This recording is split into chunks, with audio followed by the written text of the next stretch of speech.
Good evening as we come on the air in the West tonight, and we begin with that breaking news. President Trump just moments ago in the East Room of the White House revealing Judge Neil Gorsuch is his pick for the Supreme Court.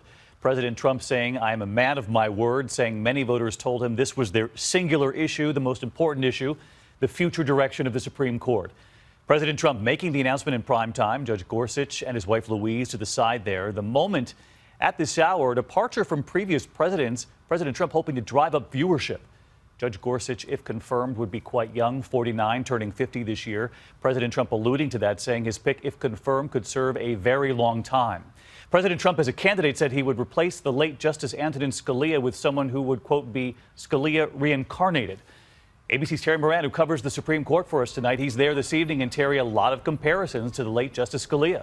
Absolutely, David. Promise kept by President Trump on this score. There's no question that Neil Gorsuch has modeled his career, his thinking, his judging on Justice Antonin Scalia. He is someone who, like Justice Scalia, sticks to the letter and the text of the law and its original meaning, and he doesn't bring in the way society might have changed or what the intention of legislators might have been. He is a very Scalia-esque judge. And Terry, even his writings have been compared to Justice Scalia, described as exceptionally clear, but one person added routinely entertaining as well.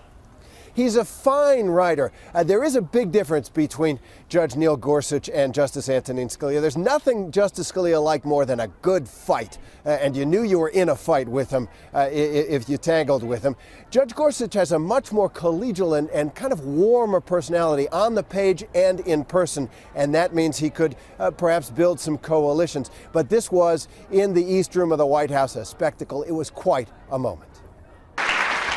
In the East Room tonight, President Trump. Thank you. Thank you very much.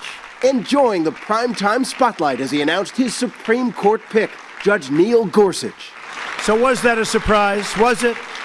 Judge Gorsuch has outstanding legal skills, a brilliant mind, tremendous discipline, and has earned bipartisan support.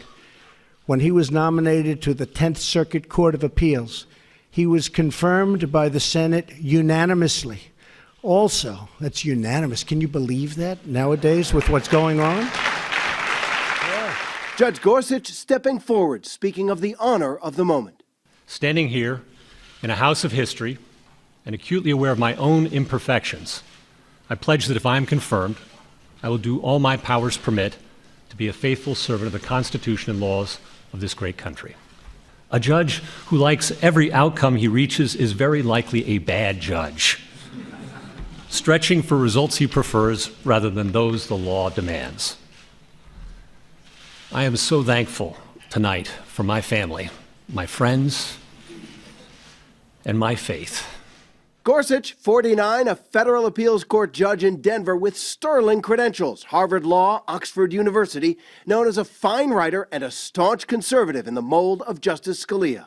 Not only are we looking at the writings of the nominee, and I studied them closely, but he is said to be among the finest and most brilliant, oftentimes, the writings of any judge for a long, long time. I studied every aspect of his life. He could have had any job at any law firm for any amount of money. But what he wanted to do with his career was to be a judge, to write decisions, and to make an impact by upholding our laws and our Constitution. But here's the court, a critical issue for Mr. Trump's supporters in the campaign, and he knew it. You have to vote for me anyway. You know why? Supreme Court judges.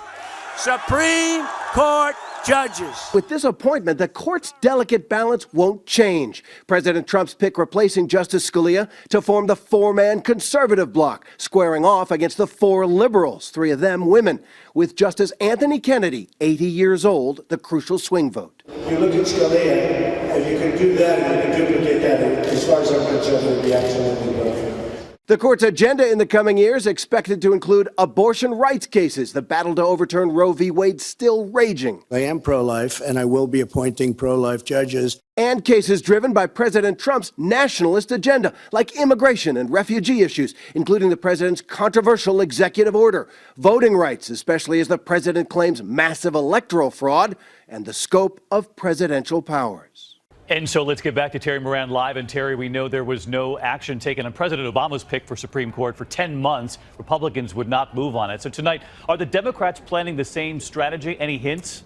Well, it looks, David, like they're spoiling for a fight. Some of them call this a stolen seat because of what Republicans did to President Obama's nominee. And they're already bringing up a case that Judge Gorsuch ruled on where he said that employers do not have to provide contraceptive coverage under Obamacare if they have religious objections to that. And Democrats are going to make an issue of that, or try. Terry Moran tonight at the court leading us off. Terry, thanks so much.